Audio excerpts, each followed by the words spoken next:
आपका स्वागत है जीएस ज्ञान कोश पे। आज हम आज के कुछ महत्वपूर्ण न्यूज़ों के बारे में बातचीत करेंगे जो कि हमारे पेपर के पॉइंट ऑफ व्यू से बहुत ज़्यादा महत्वपूर्ण है।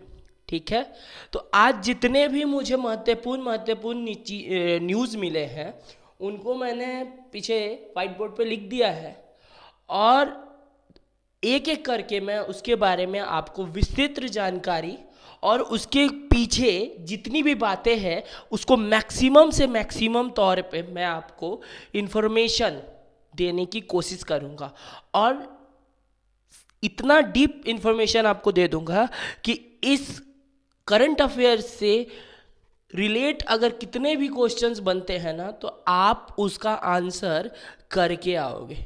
ठीक है, तो बने रहिए हमारे साथ और आप ये आपका ही चैनल है और प्यारा सा चैनल जिसे आप सपोर्ट करते रहिए। और चलिए बढ़ते हैं आज के कुछ महत्वपूर्ण न्यूज़ों के ऊपर। तो देखिए, सबसे पहला जो न्यूज़ के बारे में हम बातचीत करेंगे वो न्यूज़ आपका क्या है कि समीर शाह जो कि हेड बनाए गए हैं बीबीसी के, ये भारतीय मूल के हैं और ये जो ब्रिटिश ब्रॉडकास्टिंग है ना बीबीसी, उसके हेड नियुक्त किए गए हैं। तो ये हमारे लिए एक बहुत महत्वपूर्ण चीज़ है या एक महत्वपूर्ण न्यूज़ है जो कि भारत के वासी हैं उनको बीबीसी का हेड के रूप में नियुक्त किया गया है। ठीक है, उसके बाद दूसरा इसमें न्यूज़ है कि अप्रैल से सितंबर के बीच में 2023 में 5% की कमी इंपोर्ट में देखी गई। किसके? कोयले के इंपोर्ट में देखी गई। किसके? कोयले के इंपोर्ट में 5% की कमी देखी गई है। तो ये कमी देखने का कारण क्या हो सकता है? तो ये कमी देखने का कारण ये हुआ है कि कोयले का उत्पादन हमारे भारत में 2023 में बढ़ गया है 14.77%। तो 14.77% उत्पादन बढ़ने के कारण कोयले का जो इंपोर्ट हुआ है वो 5% घटा है। इसका सबसे बड़ा रीज़न ये जाता है कि आप अगर कोयला का उत्पादन के ऊपर अगर काम करेंगे तो हमें आने वाले समय में कोयले का इंपोर्ट कम से कम करना होगा। ठीक है, उसके बाद आपने अभी हाल फिलहाल में बहुत सारे न्यूज़ में ये देखा होगा कि आने वाले जितने भी हमारे मोबाइल फ़ोन्स हैं उसके अंदर हमारा इंडिया मेड जीपीएस है जिसका नाम नाविक रखा गया है, उसके बारे में बातचीत की जा रही है जो कि एक नेविगेशन सिस्टम है। तो नेविगेशन सिस्टम के बारे में हम कुछ आज बातचीत करते हैं कि सबसे पहले नेविगेशन सिस्टम की जो शुरुआत हुई है वो यूएसए डिफेंस के द्वारा हुई थी 1973 में। और 1973 में यूएसए ने डिफेंस सिस्टम ने ये जब परियोजना लेकर आए थे तो वो 1978 में इसके लिए सबसे पहला उपग्रह उन्होंने छोड़ा और वो अब उपग्रहों की संख्या बढ़कर टोटल 24 हो गई है और यह 24 उपग्रह 6 कक्षाओं में घूम रहे हैं। ठीक है, और हमारे जो सैटेलाइट्स है ना, जो भारत के सैटेलाइट्स है जो नेविगेशन के लिए काम करेंगे, वो टोटल 7 सैटेलाइट्स है कि जो 2 कक्षाओं में घूम रहे। कितने कक्षाओं में घूम रहे हैं? 2 कक्षाओं में घूम रहे हैं। ठीक है, और हमारा जो सारा कुछ रेडियो प्रणाली, इस रेडियो नेविगेशन प्रणाली के ऊपर वर्क करता, अब ये काम कैसे करता है उसके बारे में बातचीत करते हैं। जो हमारा जीपीएस है या किसी का भी जीपीएस होगा, चाहे वो आपका यूएसए का जीपीएस हो, चाहे हमारा नाविक हो, चाहे एक आपका चाइना का बाइडू है। ठीक है, चाइना का आप देखिएगा बाइडू करके है, चाइना का बीडू या बाइडू जो भी मर्जी आपका बोल दीजिए, उसका स्पेलिंग है BEIDOU, बाइडू। ओके, ठीक है। अब हमारे जो 7 सैटेलाइट्स है नेविगेशन के लिए, वो 1500 किलोमीटर बियॉन्ड जाएंगे अपने बॉर्डर से। मतलब इसका यूज जो है वो, क्योंकि ये सब क्यों किया जा रहा है उसके पीछे का मैं कारण बताता हूँ। देखिए, एक तो इसका यूज इसलिए किया जा रहा है क्योंकि भारत जो जीपीएस अभी यूज करता है वो यूएसए बेस्ड जीपीएस है, और जो यूएसए बेस्ड जीपीएस है, जो वो यूएसए के अंदर है, वो क्लियरिटी दे रहा है ना, वो क्लियरिटी वो यहाँ पर उपलब्ध नहीं करा सकता। अगर आप अपने जो आप जीपीएस यूज करते हो ना, उसकी पिक्चर क्वालिटी और उसके कुछ ऐसे तकनीक जो है वो भारत में यूज कीजिए, वही तकनीक वो जीपीएस का यूज यूएसए में कर रहे हैं, उनकी बेहतर, वही तकनीक में बेहतर इमेज, बेहतर क्वालिटी या बेहतर तकनीक से अच्छी उपलब्धता मौजूद हो रही है। लेकिन हमारे भारत का ना होने के कारण, इतनी दूर होने के कारण, हमारे पास वही तकनीक है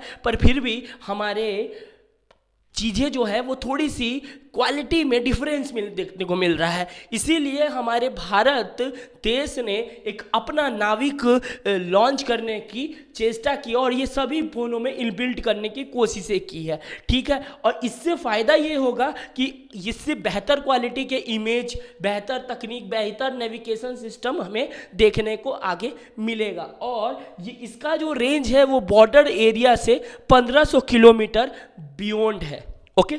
उसके बाद आपने देखिए ये सारा बता दिया। हाँ, एक और न्यूज़ है कि गरबा डांस को, जो कि गुजरात में किया जाता है गरबा डांस, उसको intangible cultural heritage by the UNESCO में शामिल किया गया। इंटेंजिबल लिस्ट है जो कि यूनेस्को द्वारा बनाया जाता है, एक टेंजिबल लिस्ट होता है जो कि अलग है, उसके बारे में कभी और बात करेंगे। ये इंटेंजिबल लिस्ट है, इसमें कुल अभी 15 चीज़ें भारत से शामिल हुए हैं, ठीक है। भारत से 14वां जो हेरिटेज लिस्ट में शामिल होने वाला जो ये था, वो क्या था आपका कल्चरल हेरिटेज, तो वो था आपका दुर्गा पूजा, बंगाल का दुर्गा पूजा, वेस्ट बंगाल का दुर्गा पूजा। और 15वां क्या बना आपका गरबा डांस, ठीक है। सबसे पहला क्या बना था वैदिक चैंट 2008 में। और ये सब इंटेंजिबल कल्चरल हेरिटेज जो हमने स्टार्ट किया वो किस कन्वेंशन से स्टार्ट किया था, 2003 में ये कन्वेंशन हुआ था, उससे हमने इसको शुरू किया था। 2008 में आपका सबसे पहला वैदिक चैंट्स को इंट्रोड्यूस किया गया था इसमें भारत की तरफ से। दूसरा है रामलीला, वैसे ही करते करते बहुत सारे हैं, छऊ डांस भी इसमें शामिल है, ठीक है। काफ़ी चीज़ें इसमें शामिल है, ठीक है ना। आपके कालबिलिया डांस जो कि राजस्थान का डांस है वो भी इसमें शामिल है। और ये 15वां डांस जो शामिल हुआ वो गुजरात से रिलेट करता है जो कि गरबा है, ठीक है। तो हम अब और एक और न्यूज़ है कि जो जेमिनी आर्टिफिशियल इंटेलिजेंस है, ये आर्टिफिशियल इंटेलिजेंस लॉन्च किया गया है गूगल के द्वारा। ये ह्यूमन बिहेवियर जैसा फंक्शनिंग करेगा, ठीक है, लाइक ए ह्यूमन बिहेवियर जैसा पूरे तरीके से ये फंक्शनिंग करेगा। तो आपसे इसमें क्वेश्चन पूछा जा सकता है कि जो जेमिनी एआई है वो किसके द्वारा संचालित यानी लॉन्च किया गया है या किसके द्वारा प्रस्तुत किया गया है, तो ये गूगल के द्वारा प्रस्तुत किया गया है, ठीक है। और इसे अभी नैनो और प्रो क्वालिटी में पब्लिश किया गया है, बाद में इसकी एडवांस क्वालिटी भी पब्लिश की जाएगी, ठीक है। उसके बाद एक बहुत ही महत्वपूर्ण न्यूज़ है, उसके बारे में हम बात कर लेते हैं कि अभी हाल फिलहाल में आपने 5 राज्यों में चुनाव की बातें सुनी होगी, जिसमें से 4 राज्यों में 3-1 से बीजेपी ने बढ़त करके चुनाव जीता है, ठीक है। तो वो 3 राज्यों के बारे में जितनी जानकारियां है वो इम्पोर्टेंट नहीं है। जो 5वीं जो राज्य है ना, मिजोरम एक बहुत ही बेहतरीन इसमें निकल कर आया है, क्योंकि मिजोरम में जो पार्टी जीती है वो 2017 में बनी ही है, ठीक है। उस पार्टी को बनाने वाले जो इंसान है उनका नाम है लाल डोमा। क्या नाम है? लाल डोमा। तो वो फॉर्मर आईपीएस ऑफिसर रह चुके हैं। ये पार्टी जो है, इस पार्टी का नाम है ZPM, ठीक है, जोराम पीपल मूवमेंट, इन्होंने मिजो, वहाँ की जो पार्टी है मिजो पीपल फ्रंट और कांग्रेस को मात देकर अपना जगह बनाया है, जो कि पार्टी 2017 में लाल ढोमा द्वारा बनाया गया है। 2019 में इस पार्टी को ZPM पार्टी को नेशनल मतलब आप पॉलिटिकल पार्टी के रूप में जगह मिला, ठीक है। और यह पार्टी 2023 में चुनकर आ गई सरकार में मिजोरम के अंदर। तो ये एक बहुत बड़ा उपलब्धता है और ये देखा जा रहा है। तो हो सकता है कि आपसे पूछ लिया जाए कि ZPM पार्टी जो कि मिजोरम में रूलिंग करेगी 2023 में, उस पार्टी का फॉर्मेशन कब हुआ है? तो उस पार्टी का फॉर्मेशन 2017 में हुआ है और 2019 में उसे एक पॉलिटिकल पार्टी के रूप में चयनित किया गया, ठीक है। तो जो भी आज के कुछ मुख्य समाचार है वो मैंने आपको बता दिया और हम ऐसे ही दूसरे वीडियो में मिलते रहेंगे आपके साथ। तब तक के लिए जय हिंद।